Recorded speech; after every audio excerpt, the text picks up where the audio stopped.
Doctor ইউনূসের নেতৃত্বাধীন অন্তর্বর্তী সরকার সার্বভৌমত্বের প্রশ্নে একের পর এক সামরিক সক্ষমতা বাড়াতে নানান পরিকল্পনা হাতে নিয়েছে। অনেক দেশ এরই মধ্যে বাংলাদেশের সামরিক সক্ষমতা বাড়াতে এগিয়ে এসেছে। এর মধ্যে পাকিস্তানের সহায়তায় ব্যালিস্টিক মিসাইল কারখানা নির্মাণ করতে উদ্যোগ নেওয়া হয়েছে। বন্ধুপ্রতিম দেশ জাপান থেকে অস্ত্র কিনতে চুক্তি করতে যাচ্ছে বাংলাদেশ। লালমনিরহাটে নির্মাণ করা হচ্ছে এশিয়া মহাদেশের দ্বিতীয় বৃহত্তম বিমান ঘাঁটি। যদিও এই বিমান ঘাঁটি নির্মাণে আপত্তি জানিয়েছে ভারত, কারণ এই বিমান ঘাঁটি ভারতের চিকেন নেকের খুবই কাছাকাছি। অন্যদিকে বাংলাদেশ নৌবাহিনীর বহরে যুক্ত হয়েছে মানৌজা বিষখালী নামের অত্যাধুনিক একটি যুদ্ধজাহাজ। প্রিয় দর্শক, হয়তো এই সবগুলো তথ্যই আপনাদের জানা। কঠিন প্রেক্ষাপটে বাংলাদেশের সমরাস্ত্র শক্তিশালী করার নানান খবরাখবর নিয়ে সাজিয়েছি আজকের প্রতিবেদনটি। আমাদের চ্যানেলটি সাবস্ক্রাইব করে সাথেই থাকুন।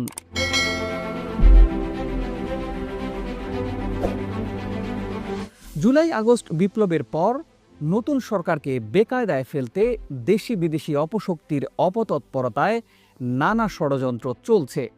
দেশের সার্বভৌমত্ব রক্ষার প্রশ্নে দেশের আপামর জনগণও এখন এক কাতারে। সবশেষ বাংলাদেশের সার্বভৌমত্ব রক্ষায় এক হয়েছেন সবাই। ডক্টর ইউনূসের অন্তর্বর্তী সরকারের নানা উদ্যোগও চোখে পড়ার মতো। এরই মধ্যে বাংলাদেশের সমরাস্ত্র শক্তিশালী করার নানান উদ্যোগ হাতে নেওয়া হয়েছে। বাংলাদেশ সেনাবাহিনী 2023 সালে মিসাইল তৈরির উদ্যোগ নিলেও নানা কারণে থমকে যায় সেই উদ্যোগ।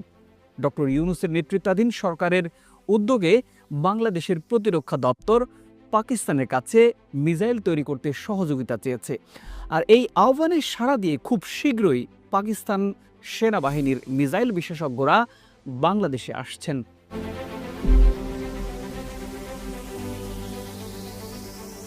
দক্ষিণ এশিয়ায় ভারতের সবচেয়ে বড় প্রতিদ্বন্দ্বী দেশ পাকিস্তান।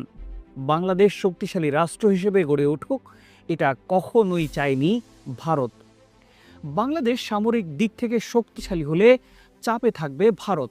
গত 1.5 দশকে সমর শক্তিতে খুব একটা সক্ষমতা অর্জন করতে পারেনি বাংলাদেশ।